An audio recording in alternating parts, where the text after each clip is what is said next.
Like fiction, I think a good example would be Ira Sleeps Over. Nonfiction, a book called Mammals, okay? If you read nonfiction books, you should read it a little slower because the vocabulary is more dense.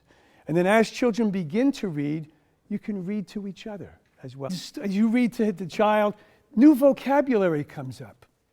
Why not put that vocabulary on index cards?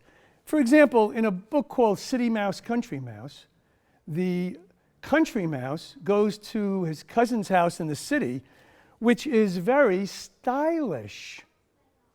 Okay? And then when they eat in the city house, it's a feast. So these are kind of new vocabulary words. It's a feast that you can put on index cards, and then these words are now meaningful to the child. And let's just talk about the whole concept of meaning for a minute.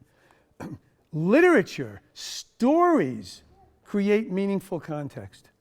So when we teach skills, we always try to teach skills within the meaningful context because the brain loves meaning. And a lot of what happens in school sometimes is teaching skills in isolation. In other words, if I pulled vocabulary words out of a dictionary, they would have no meaning to a child. And the brain wouldn't see meaning, so it goes into short-term memory. Same thing with personal words. I say to a 5-year-old, "What word would you like?"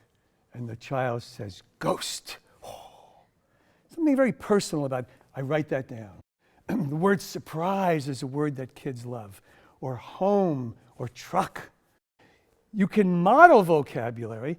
I was on a plane a few years ago, and I had two little boys sitting next to me, 7 and 8 years old, 2 brothers.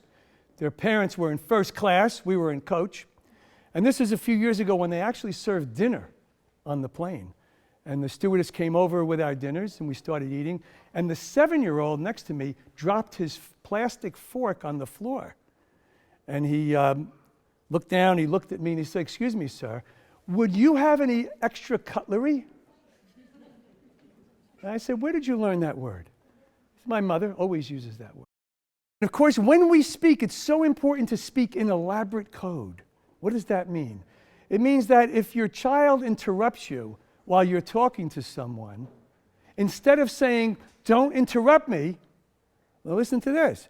I could say, "Sweetheart, I know that you need to talk to me, but I'm talking to someone else right now, and I'd like you to wait until we're finished." It takes a little more effort and time. But when you speak in elaborate code, you're modeling good oral language development for your kids. The same thing when they draw a picture.